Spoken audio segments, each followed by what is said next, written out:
hermanos. Buenos días, hermanos. ¿Cómo están? ¿Cómo les va? ¿Cómo están todos? A los que no me conocen, me llamo Raúl. Bienvenidos también, las personas que no había visto antes, bienvenidos. Pues estamos todos en el mismo sentir. Esta es la casa del Señor y estamos todos en el gozo de nuestro Señor para aprender de Él, para escuchar de Él, para enamorarnos más de Él, porque a medida que vamos entrando en su palabra, en sus dichos, en su voluntad, en lo que Él quiere para nosotros, con nuestras vidas, nos vamos enamorando más de Él. Y nosotros queremos enamorarnos más de Él y comprometernos más con Él, para que cuando Él nos mire, nos haga esa sonrisita muy linda de Él, que está agradado con nosotros. Amén. Bueno, hermanitos, pues venimos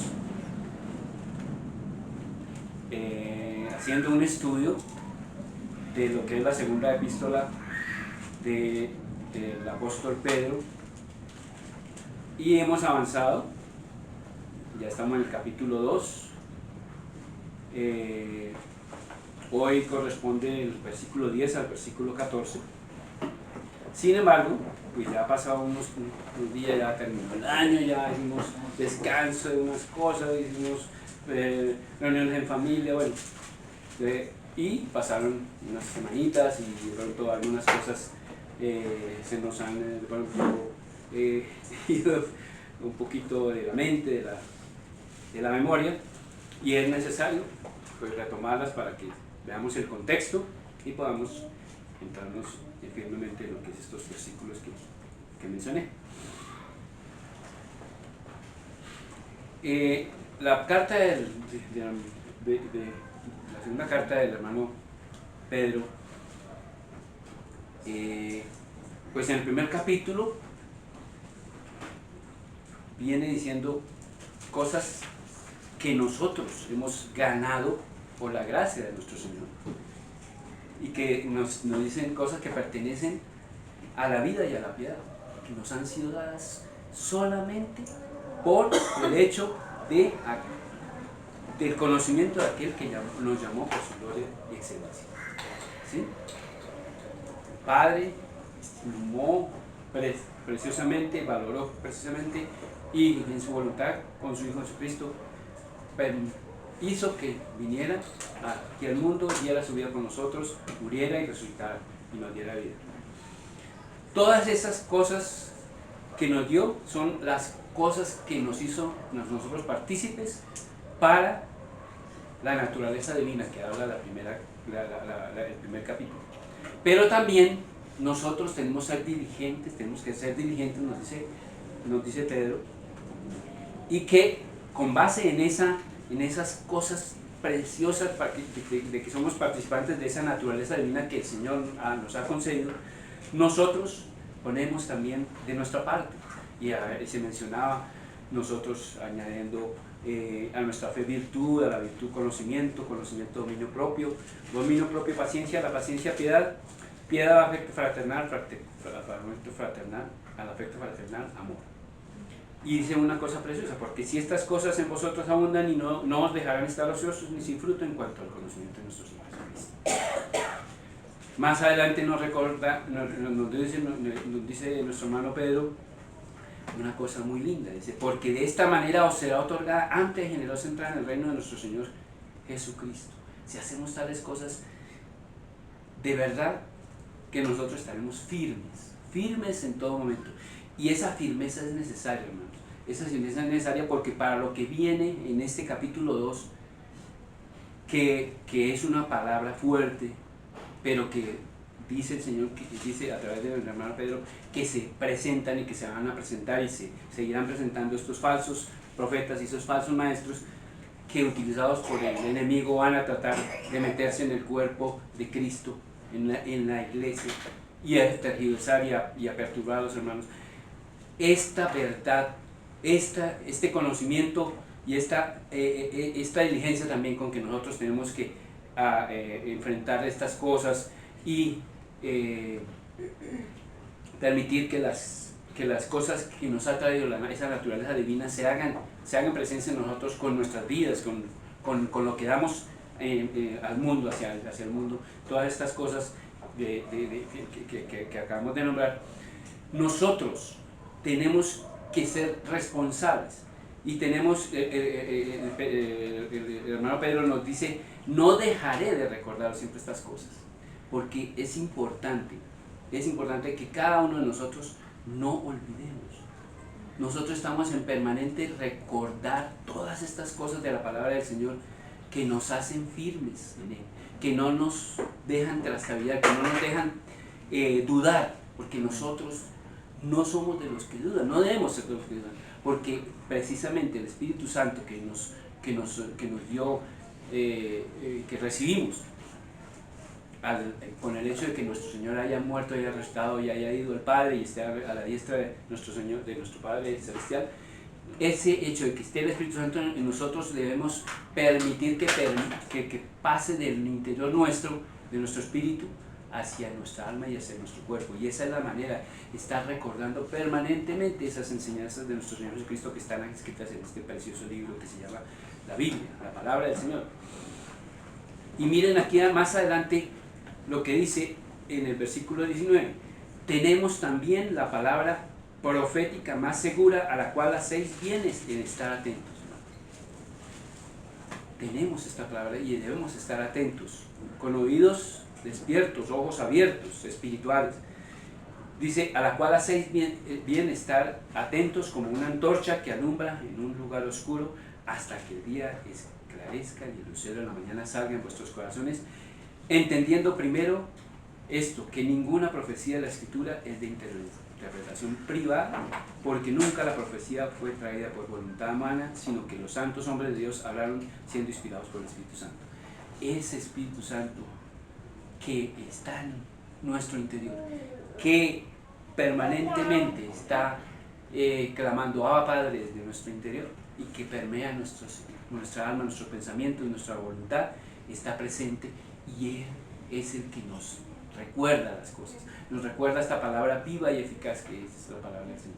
Entonces es importante tener esto como preámbulo para lo que viene, porque cuando vienen las pruebas, hermanos, también viene el ataque del enemigo, y el ataque del enemigo lo hace a través de personas que inclusive pueden estar dentro de la iglesia y que pueden hacer un daño grande a la iglesia, pero ese daño es permisible si nosotros no estamos firmes, si nosotros no hemos estado firmes en lo que acaba de decir nuestro hermano Pedro en el primer capítulo, y si no estamos estudiando permanentemente, orando permanentemente, estando en comunión con los hermanos, afirmándonos la palabra, estudiándola y llevándola a la práctica, llevándola a nuestras vidas.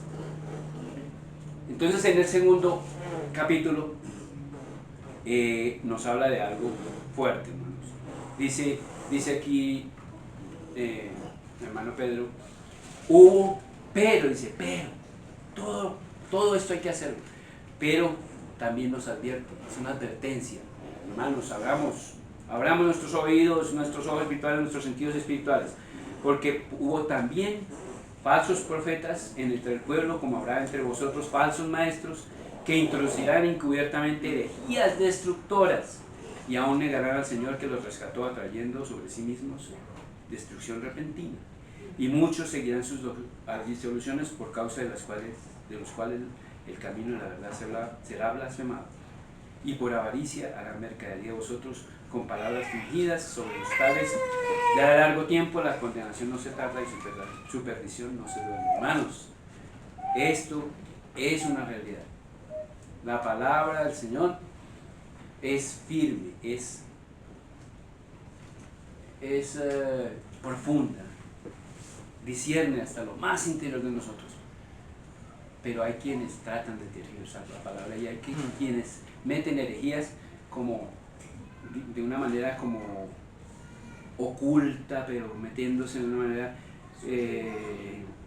digamos como que el que no está muy atento puede caer en alguna tentación de esas, de creer en esas cosas que no son firmes, que no son la verdad, que son herejías. Aquí habla de las herejías. Y dice aquí en el versículo 4, porque si Dios no perdonó a los ángeles que pecaron, sino que arrojándolos al infierno los entregó a prisiones de oscuridad para ser reservados al juicio. Entonces el Señor, Pedro está hablando de cosas que sucedieron, graves, gravísimas, de pecado, y que merecían castigo. Y así el Señor lo hizo.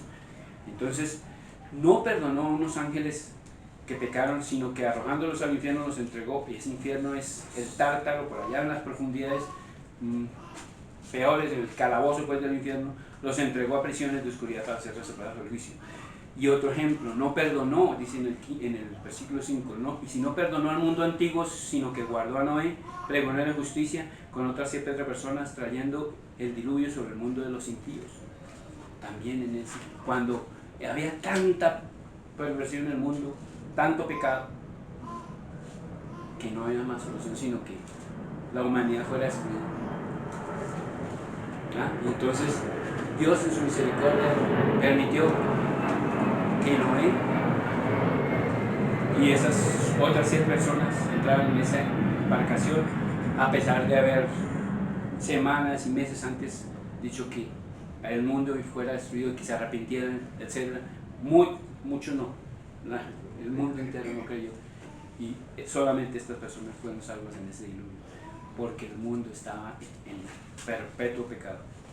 Y más en el versículo 6, y si no condenó la destrucción, perdón, y si condenó por destrucción a las ciudades de Sodoma y de Gomorra, reduciéndolas a ceniza y poniéndolas como ejemplo a los que habían de vivir impíamente, y libró al justo Lot, abrumado por la nefanda conducta de los malvados, porque este justo que moraba entre ellos afligía cada día su alma justa, viendo y oyendo los hechos inicuos de ellos.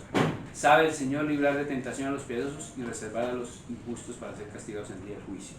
Este también es otro ejemplo. Ese mundo en el tiempo de Lot también fue castigado, porque esa Sodoma y Gomorra y ciudades aledañas estaban en permanente pecado, en permanente lascivia, en permanente pecados de inmoralidad sexual y de inmoralidad, de tanta perversión, que el Señor tuvo que castigarlos.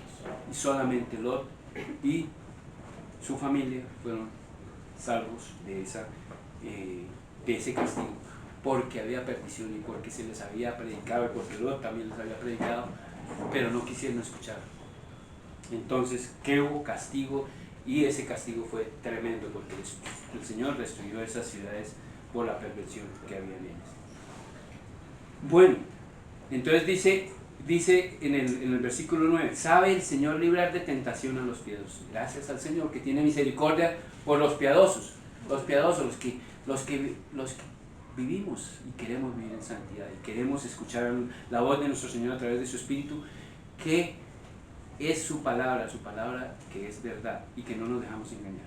Y dice, y reservar a los injustos para ser castigados en el día del juicio. Bien, ahora sí llegamos al versículo 10, hermanos. Ese es el preámbulo, es el recorderis de lo que habíamos expuesto, lo que habían expuesto mis hermanos en las reuniones anteriores. Y ahora viene diciendo en el versículo 10, y mayormente a aquellos que siguiendo la carne, ¿sí? Entonces, está hablando, sabe el Señor librar de tentación a los piadosos en el 9, y reservar a los injustos para ser castigados en el día del juicio. Y dice, y mayormente a aquellos injustos que siguiendo la carne. Hay una coma. Entonces, nosotros nos preguntamos, bueno, ¿qué es eso de seguir la carne? Entonces, si esos injustos, eso era lo que hacían, seguir la carne, vamos a ver qué era lo que es, o qué eso significa, seguir la carne. Entonces, recordemos, o mejor, vayamos a Romanos capítulo 8. Romanos capítulo 8. Sí. Y miremos más. Bueno, desde el versículo 1 podemos avanzar un poquito, más o menos hasta los primeros 8 o 7 versículos, dice así: ahora pues ninguna condenación hay para los que están en Cristo Jesús, los que no andan conforme a la carne, sino conforme al Espíritu. Estos señores no andan conforme al Espíritu, sino conforme a la carne. Ninguna condenación hay para los que andamos en el Espíritu, pero para los que andan en la carne sí hay condenación. Pues lo podemos concluir, ¿cierto?, de este versículo. Dice el segundo: porque la ley del Espíritu de vida en Cristo Jesús me ha librado de la ley del pecado y de la muerte. Bendito sea el Señor. Le damos gracias al Señor porque nosotros podemos decir con firmeza en eso. Nosotros que andamos en el Espíritu de vida en Cristo Jesús, hemos sido librados de la ley del pecado y de la muerte. ¿Por qué? Porque ya no andamos en la carne, ¿cierto? No andamos en la carne, porque ahora la ley del Espíritu de vida en Cristo Jesús me ha librado de esa ley del pecado y de la muerte, que es ese mundo de vivir en la carne. Y dice el 3: porque lo que era imposible para la ley, por cuanto era débil por la carne, ¿sí? Otra vez, estamos hablando de los que andan en la carne, esos profetas, falsos profetas y falsos maestros que andan en la carne, para ellos es imposible. Dice, lo que era imposible para la ley, para ellos es imposible escuchar la voz del Espíritu. Para ellos es imposible ser personas espirituales. No escuchan, no viven, son, digamos, por dentro no tienen al Espíritu, luego no pueden agradar a Dios. También lo dice más adelante.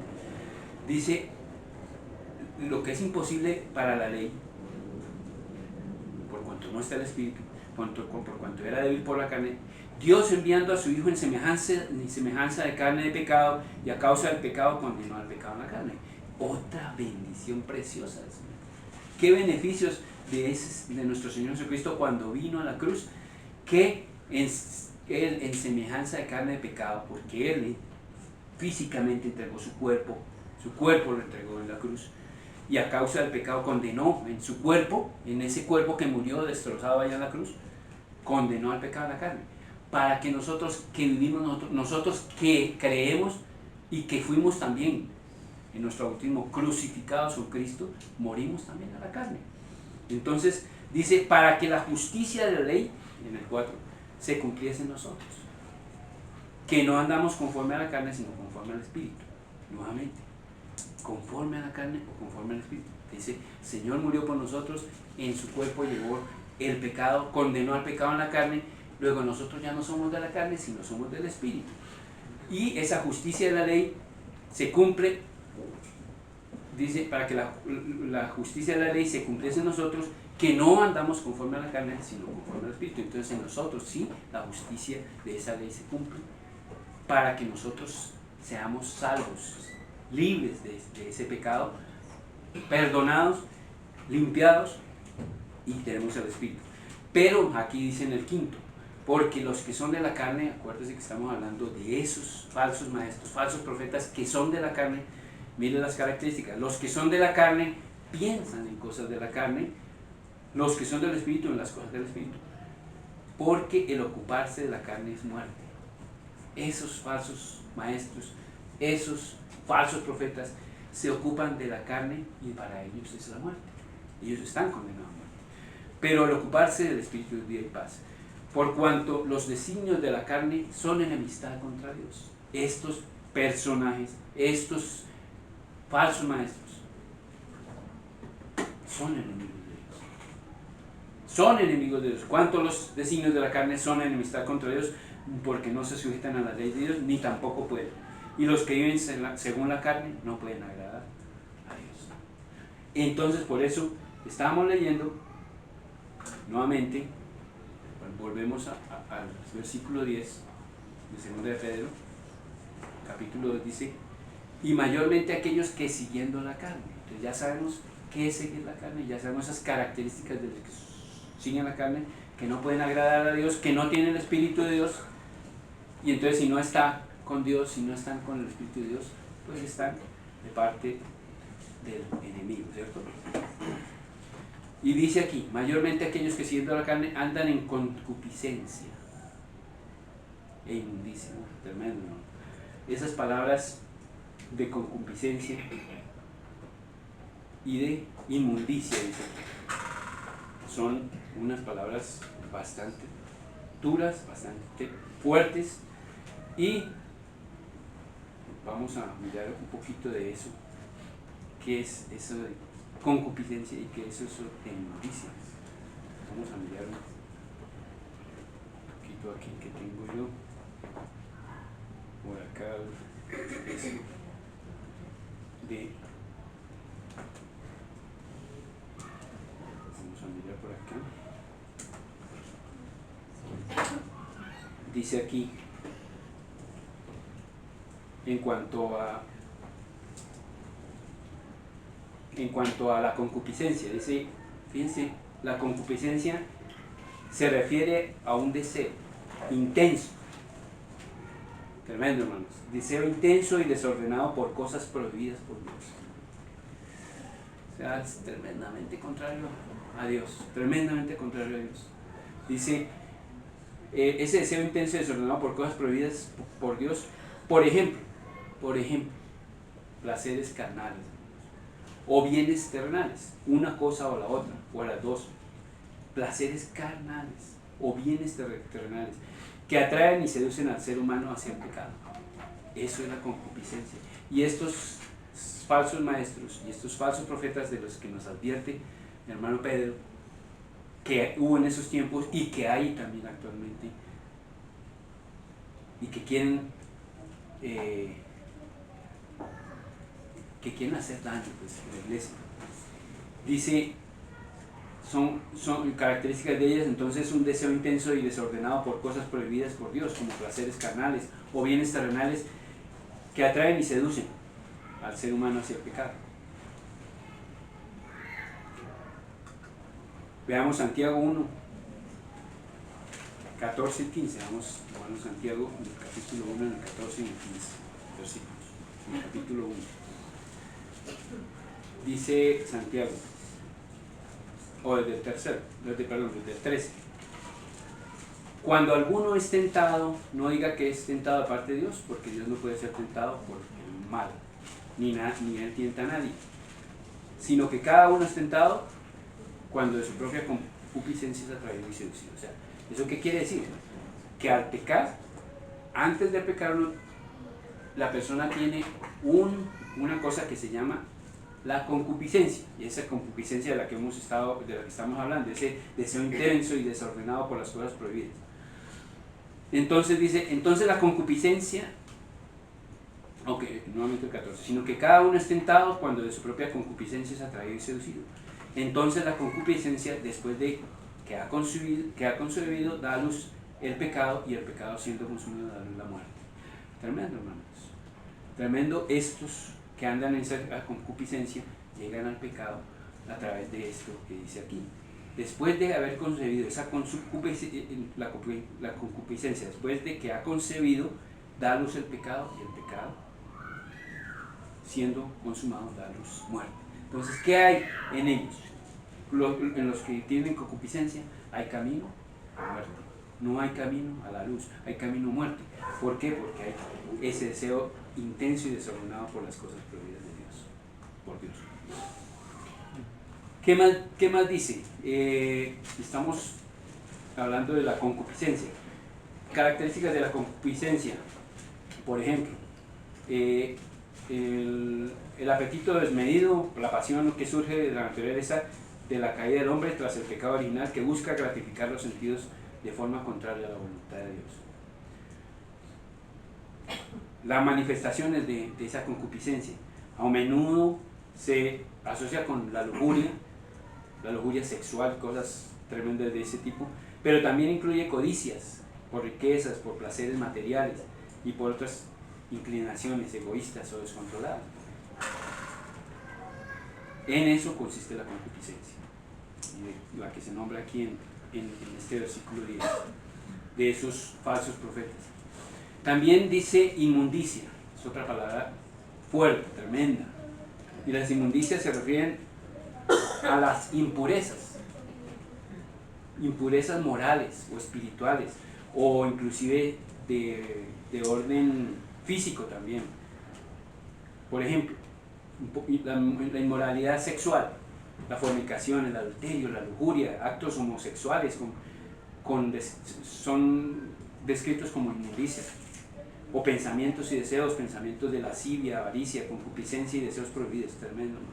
Tremendo lo que dice en este versículo 10 sobre esos falsos maestros. ¿Qué más dice aquí? Pensamientos y deseos, los pensamientos, la idolatría y la desobediencia, rechazar a Dios, seguir los caminos del mundo que llevan a esa inmundicia. Obviamente esto es una separación total de Dios, impide una relación con Dios y es contraria a una naturaleza santa. Eso digamos, es lo que conllevan esas palabras donde dice que estos falsos profetas, siguiendo la carne, andan en concupiscencia e inmundicia. Obviamente, dice aquí, y desprecian el señorío. Obviamente, cuando hacen todos esos actos, cuando tienen todos esos malos pensamientos o hacen todos esos actos de inmoralidad y de cosas de lascivia y de cosas de avaricia y de cosas, están rechazando totalmente al señorío de nuestro Señor Jesucristo. Totalmente están rechazando al señorío de Jesucristo. Dice aquí, atrevidos y contumaces. Dice, tremendas palabras para estas personas, para estos falsos profetas, en donde eso de atrevidos y contumaces se refiere a ser descarados. Son descarados, hay descaro en sus palabras, son osados y son desafiantes. Contumaces es ser obstinados, y ser obstinados es no aceptar, digamos, autoridad. Hacen lo que quieren, hacen su propia voluntad, están en sus propios designios, están en sus propios razonamientos y haciendo lo que ellos desean de su interior, y están haciendo su voluntad y rechazando la voluntad del Señor. Esos son atrevidos y son contumaces. Dice, no temen decir mal de las potestades superiores. Esto tiene que ver con el versículo 11, porque dice, en el versículo 11 dice, mientras que los ángeles, que son mayores en fuerza y en potencia, no pronuncian juicios de maldición contra ellas, o sea, contra las potestades superiores, delante del Señor. Esto está en paralelo con el Evangelio de Judas. Podemos ver en el Evangelio de Judas que se habla precisamente de esto, de los ángeles, y lo tenemos un poquito con mayor claridad en Judas. Miremos en Judas, en el capítulo, pues Judas tiene un capítulo, en el versículo, vamos a ver,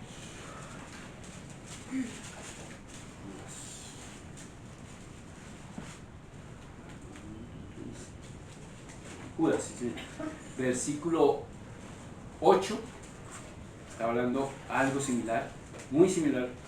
Dice, no obstante, de la misma manera, también estos soñadores mancillan la carne. Estos soñadores mancillan la carne. Aquí está hablando de unos soñadores que mancillan la carne, y que si nos vamos al versículo 4 del mismo Judas, dice, porque algunos hombres han entrado encubiertamente, los que desde antes habían sido destinados para esta condenación, hombres impíos, que convierten el libertinaje en la gracia de nuestro Señor, de nuestro Dios, y niegan a Dios el único, soberano, y a nuestro Señor Jesucristo. Tremendo, ¿no? Están hablando, en otras palabras, de lo mismo. Estamos hablando de falsos profetas y falsos maestros. Entonces, estos soñadores, dice Judas, mancillan la carne. Estamos hablando de que viven de acuerdo a la carne, en sus pecados, rechazan la autoridad y blasfeman de las potestades superiores. Entonces en el versículo 9 dice aquí, pero cuando el arcángel Miguel contendía con el diablo, disputando con él por el cuerpo de Moisés, no se atrevió a proferir juicio de maldición contra él, sino que dijo, el Señor te la perdona. Eso que está aquí en Judas, pues no lo encontramos en otras partes de la palabra. Este episodio que sucedió, y que el arcángel Miguel está disputando con el diablo, por el cuerpo de Moisés cuando murió. Y aquí dice, no se atrevió a proferir juicio de maldición contra él, sino que dijo, el Señor te reprenda. Por eso entonces decía aquí también en el versículo 11 que acabamos de ver en la segunda de Pedro, dice, mientras que los ángeles que son mayores en fuerza y potencia no pronuncian juicio de maldición contra ellas delante del Señor. O sea que el arcángel Miguel, en ese episodio en que está el cuerpo de Moisés, está siendo enterrado y el diablo está metido ahí reclamando quién sabe qué cosa del por el cuerpo de Moisés, quizá, bueno, esto ya son, digamos, como conjeturas, pero de pronto se dice que de pronto que el diablo que estaba haciendo era reclamando el cuerpo de Moisés, que porque Moisés había matado a un egipcio, o que Moisés cuando golpeó la piedra en 2 ocasiones, entonces no le había hecho caso al Señor. Entonces, tal fue la insolencia del diablo de querer reclamar algo del cuerpo de Moisés. Pero entonces el arcángel Miguel, cumpliendo con el mandato de Dios, estaba protegiendo el cuerpo de Moisés en el momento de ser enterrado. Vamos a ver un poquito en Deuteronomio qué pasó en ese momento. Deuteronomio, en el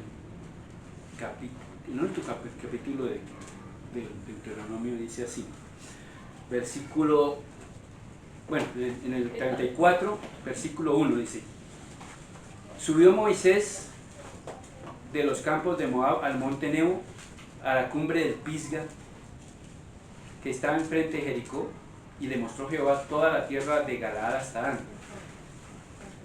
todo Neftalí, de Galaad, sí, hasta Dan, todo Neftalí y la tierra de Efraín y de Manasés, toda la tierra de Judá hasta el mar occidental, el Negev y la llanura, la vega de Jericó, ciudad de las palmeras, hasta Zoar. Y le dijo Jehová, esta es la tierra de que juré a Abraham, a Isaac y a Jacob, diciendo, a tu descendencia la daré, te he permitido verla con tus ojos, mas no pasarás allá. Y en el 5 dice, y murió allí Moisés, siervo de Jehová, en la tierra de Moab, conforme al dicho de Jehová. Y lo enterró en el valle, en la tierra de Moab, enfrente de Bet Peor. Y ninguno, dice aquí, ninguno conoce el lugar de su sepultura hasta ahora. Bueno, Jehová en sus designios enterró el cuerpo de Moisés, exactamente un lugar que nadie conoce hasta ahora. Dice, hay referencias, Monte Nebo, frente a Bet Peor, pero nadie conoce el lugar exacto donde el Señor quiso enterrar el cuerpo de Moisés. En ese momento es que espiritualmente se da esa disputa del arcángel Miguel con el diablo, y el diablo queriendo reclamar el cuerpo de Moisés, y el arcángel Miguel, el Señor te reprende. Miguel no hace juicio sobre el diablo, no lanza no le hace ninguna conversación ni ningún lanzamiento de por qué no tiene por qué estar ahí, etc. Simplemente respeta la autoridad de nuestro Señor y dice, el Señor te reprende. Asimismo, entonces, nos está recordando, nos está diciendo este versículo, que en el versículo 11 de 2 de Pedro, capítulo 2, nuevamente, mientras que los ángeles que son mayores en fuerza y potencia no pronuncian juicio y maldición contra ellos delante del Señor. ¿Qué nos está diciendo? Que hay unas potestades espirituales, ¿sí? O sea, el mundo espiritual es un mundo que nosotros, como humanos, como naturales, no conocemos. Y las potestades que existen en ese mundo sobrenatural, pues se rigen por normas que solamente el Señor ha dispuesto, solamente el Padre Celestial en su divino poder tiene autoridad sobre ellas.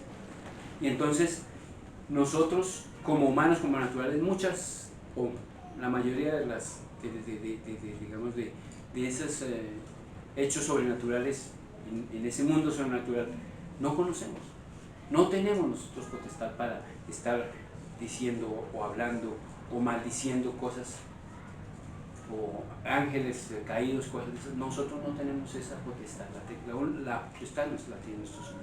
Nosotros hemos sido llamados a resistir al diablo, pero primero que todo sometiéndonos a Dios, ¿cierto? Dice Santiago, someteos a Dios, resistid al diablo y huirá de vosotros. Entonces nosotros, ¿qué tenemos que hacer? Es permanecer firmes y resistir. La armadura de Dios también ha hecho para resistir al diablo. Veamos este pasaje de la armadura de Dios que está en Efesios. Veamos en Efesios.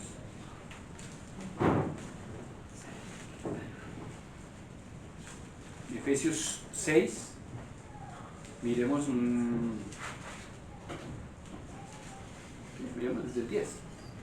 Por lo demás, hermanos míos, fortaleceos en el Señor y en el poder de su fuerza, vestidos de toda la armadura de Dios para que podáis estar firmes contra las asechanzas del diablo, porque no tenemos lucha contra sangre y carne, sino contra principados, potestades. Este es el mundo sobrenatural que nosotros en nuestra naturaleza humana no conocemos, contra potestades, contra principados, contra potestades, contra los gobernadores de las tinieblas de este siglo, contra huestes espirituales de maldad en las regiones celestes. Dice, por tanto, ¿qué nos dice el Señor para esta lucha espiritual? Tomad la armadura de Dios para que podáis resistir. Si ven que dice la palabra que es resistir al diablo, tenemos que resistir al diablo. Con esta armadura podemos resistir al diablo para que podáis resistir en el día malo y habiendo acabado todo, estar firmes. O sea, nosotros con la armadura de Dios resistimos al diablo. No estamos en conversación con el diablo ni con esas huestes espirituales de maldad. No tenemos nada que hablarles, ni nada que decirles, ni nada que, digamos, de entablar juicio contra ellos. El juicio lo tiene nuestro Señor y Él es el que los juzga. En el día postrero los lanzará al lago de fuego. ¿Qué es lo que hacemos nosotros? Estar firmes, resistir. Para que no nos vaya digamos, a penetrar sus dardos de maldad, no nos haga daño. Resistimos en el día malo y habiendo acabado, estar firmes. Nosotros estamos firmes, nuevamente lo dice, estamos hablando de que sometiéndonos a Dios, resistimos al diablo y Él, ¿qué pasa? Huirá de nosotros, ¿cierto? Esa es la pelea espiritual que tenemos, pero no tenemos por qué meternos en ese mundo espiritual, ni tenemos por qué juzgarlos a ellos. No, eso es cuestión de nuestro Padre Celestial. Por eso dice entonces este versículo que los ángeles, que son mayores en fuerza y potencia, no pronuncian juicio de maldición contra ellas delante del Señor. Dice aquí el versículo 12, pero estos, nuevamente estamos hablando de estos señores falsos maestros y falsos profetas, hablando mal de cosas que no entienden. Pues obviamente que no entienden porque son fuerzas, potencias del mundo sobrenatural que no entendemos. No estaba para nosotros entender eso. Entonces, dice, no pronuncian, dice, hablando mal de estas cosas que no entienden, como animales irracionales. Míralo, se comparan estas actitudes de soberbia y de ir contra esas fuerzas espirituales sin saber. Se compara, o Pedro las compara a estas personas, falsos profetas, como animales irracionales. ¿Y cómo son los animales irracionales? Los animales irracionales son animales irracionales que son peligrosos, representan un peligro, y que cuando uno ve un peligro, un animal de esos irracional y presenta un peligro para cualquiera de nosotros, pues hay que mirar cómo hacer para dice aquí, nacidos para presa y para destrucción. Pues un animal de esos, ¿qué hace uno? Si tiene un arma, pues se defiende y lo caza, para no dejarse sorprender por un animal de esos. Así mismo los compara entonces Pedro a estos seres, a estos falsos maestros, que como animales irracionales, dicen, nacidos para presa y destrucción, perecerán. Ya tienen sentenciado por el Señor ese castigo. Dice, perecerán en su propia perdición. Dice el 13, recibiendo el galardón de su injusticia, ya que tienen por delicia el gozar de los deleites cada día. Estos son inmundicias y manchas. Nuevamente esa palabra inmundicia es tan fuerte. Son inmundicias y son manchas. Y quienes aún mientras comen con vosotros se recrean en sus errores. Mano, yo me ponía, Señor, ayúdame, dame sabiduría, gracia. Danos sabiduría y gracia, porque pensar que en la iglesia de hoy, de estos tiempos, se presentan estos falsos maestros con sus falsas doctrinas, con sus doctrinas heréticas que tergiversan la palabra de Dios y que alejan, que quieren alejar al pueblo de Dios, que quieren alejar a los verdaderos cristianos de la verdad y conducirlos a esas herejías. Me propuse, pues yo dije, Señor, ¿cómo será que uno ve o es sensible a esos falsos maestros y a esos falsos profetas que andan en la iglesia actual? ¿Cómo distinguirlos? Bueno, ya vimos, siguen la carne, andan en concupiscencia, inmundicia, son atrevidos y contumaces. Todas esas características hablan mal de las potestades superiores sin tener ninguna autoridad. Entonces me puse en la tarea y vi sobre algunas características de estos falsos profetas hoy en día que quería compartirles a mis hermanos. Vamos a mirar un poquito sobre eso.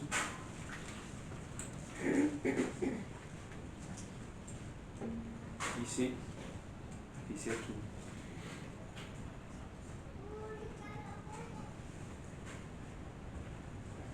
Dice aquí 7 características de esos falsos profetas, dice, de esos maestros de la iglesia de hoy en día. Dice aquí, uno puede ser el hereje.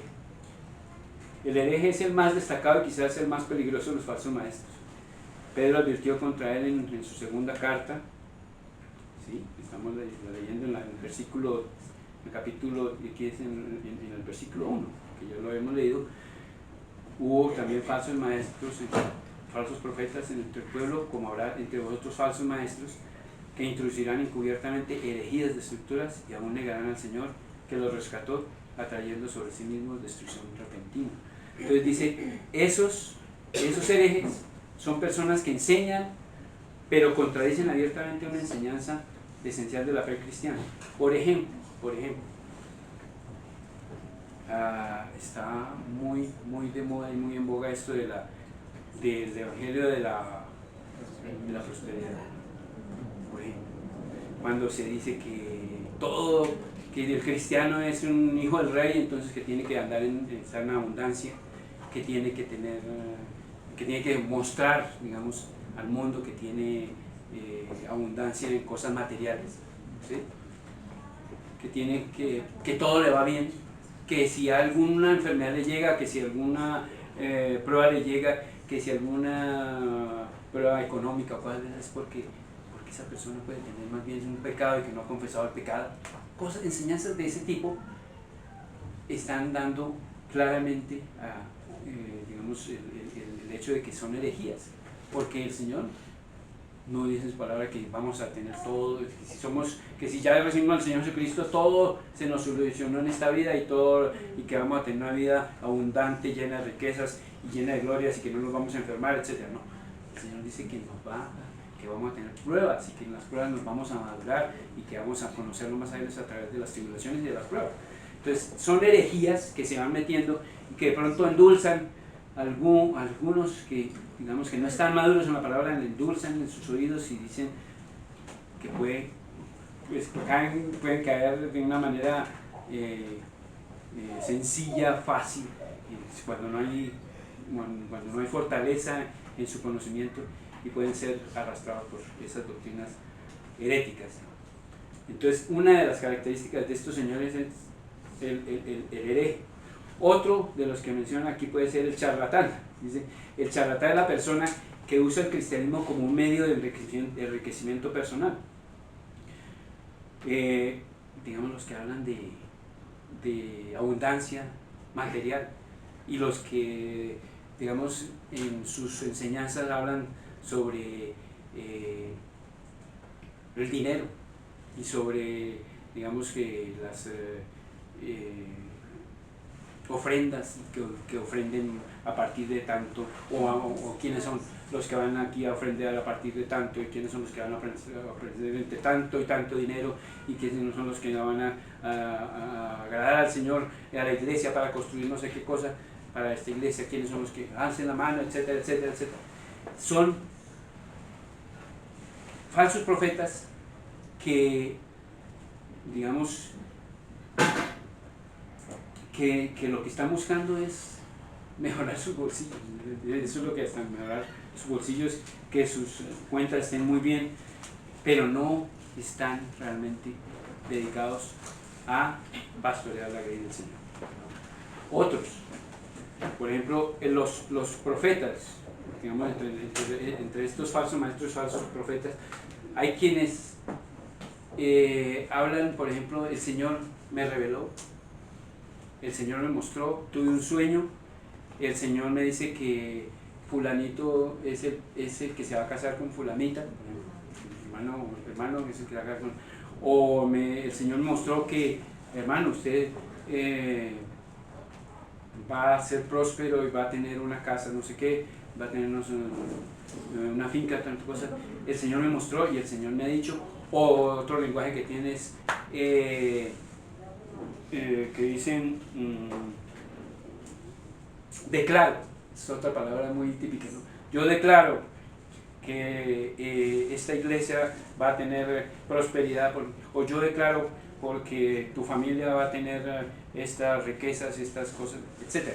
Son, digamos, características de esos tales falsos profetas que, hermano, que están haciendo daño a la iglesia, que están haciendo daño, y gracias al Señor que nos muestra para características de ese tipo para que nosotros estemos alerta, con los ojos abiertos, los oídos despiertos, y solamente por conocer nosotros esa palabra del Señor y revelada en nuestro corazón a través del Espíritu Santo es que podemos identificar esas cosas. Aquí dice de otro, el abusador. El abusador es quien usa su posición de liderazgo para aprovecharse de otras personas. Por ejemplo, se aprovecha de ellas alimentando, digamos, como su poder espiritual, como diciendo yo soy el pastor, o yo soy el que estoy aquí, yo dirijo esta congregación y yo aquí es el que dispongo, usted hermano dedíquese más bien a esto, usted está haciendo mal en esto, no vaya a hacer esto, vaya a hacer aquello, no participe en esto, participe más bien en aquello. O sea, llegan digamos, como a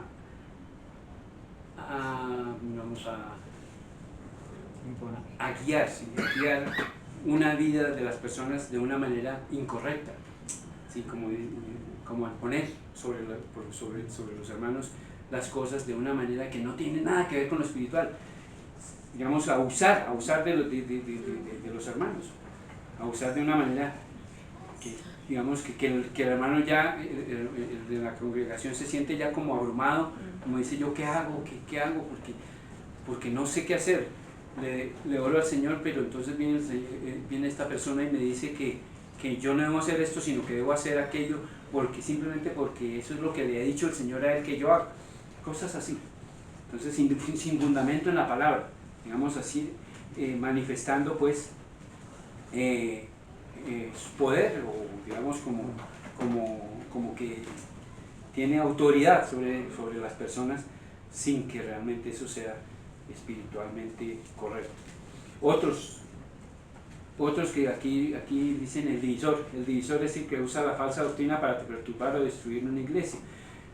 Divide alegremente al hermano y a la hermana, dice, y que divide alegremente hermano de hermano y hermano de hermana. Son quienes, digamos, en cierta forma están descontentos con alguna parte de los hermanos, o con alguna autoridad de la iglesia, y entonces quieren como formar el todo aparte. Entonces son los que tratan de hacer divisiones. Esos también son falsos maestros. Esos no están predicando, no están viviendo realmente la verdadera palabra de nuestro Señor.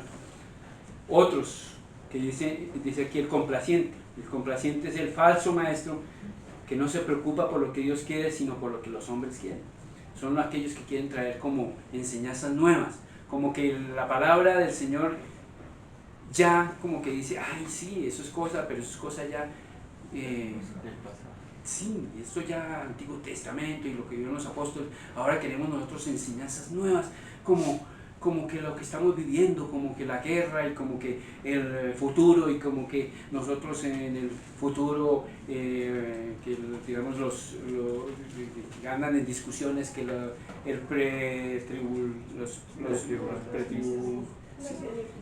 que nosotros vamos a ser arrebatados antes de la tribulación, o que vamos a ser arrebatados después de la tribulación, y se ponen en discusiones, en cosas que lo que atrae, lo que hacen es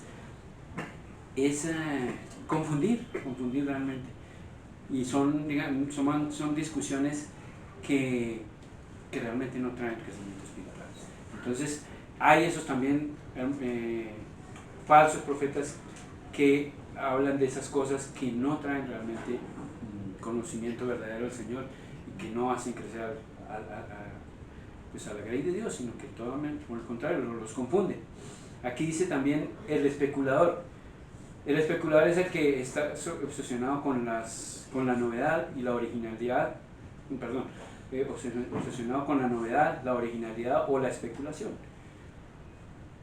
Dice el autor de Hebreos advirtió sobre su iglesia, sobre estas doctrinas, advirtió a la iglesia sobre doctrinas diversas y extrañas, mientras que Pablo le dijo a Timoteo que protegiera a la iglesia contra cualquiera de esas doctrinas extrañas. Bueno, esto lo quería compartir con los hermanos porque realmente, hermanos, tenemos que tener los oídos abiertos, los ojos despiertos. Tenemos nuevamente lo que decía, tenemos también la palabra profética más segura, a la cual hacéis bien en estar atentos como una antorcha que alumbra en el lugar oscuro hasta que el día esclarezca y el lucero de la mañana salga en nuestros corazones. Nosotros tenemos a nuestro Señor, tenemos la palabra, tenemos el Espíritu, tenemos que estar firmes y constantes en la palabra para no dejarnos deslizar. Bueno, me acuerdo de esto en Efesios 4, miremos Efesios 4, esa parte que dice de que debemos estar firmes y no dejarnos llevar por el estratagema de esas enseñanzas falsas. Dice en Efesios 4, en Efesios 4, me ayudan por favor, dice aquí, el 14, o mejor, desde el 11.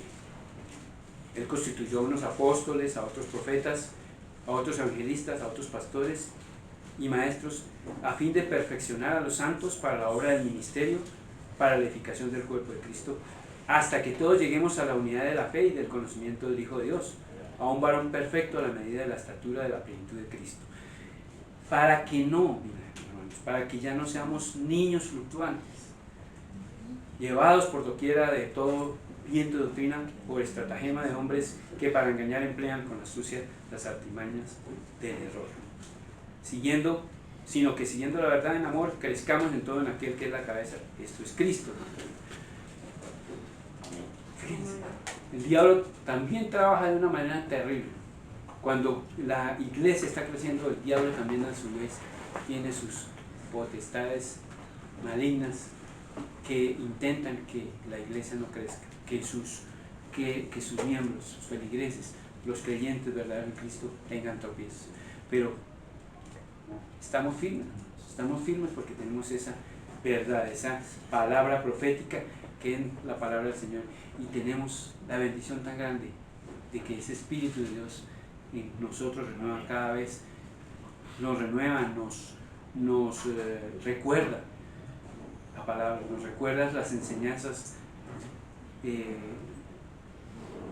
preciosas de nuestro Señor Jesucristo a través de este de este mensaje maravilloso que es la palabra del Señor.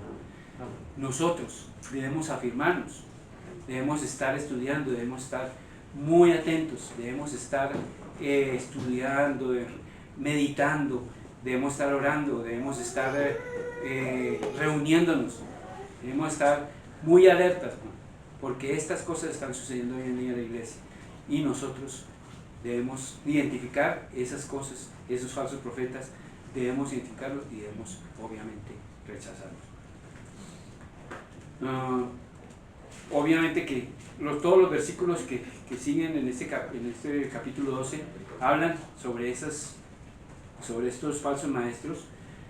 Esta parte de estos 4 versículos, hermanos, es digamos una palabra fuerte.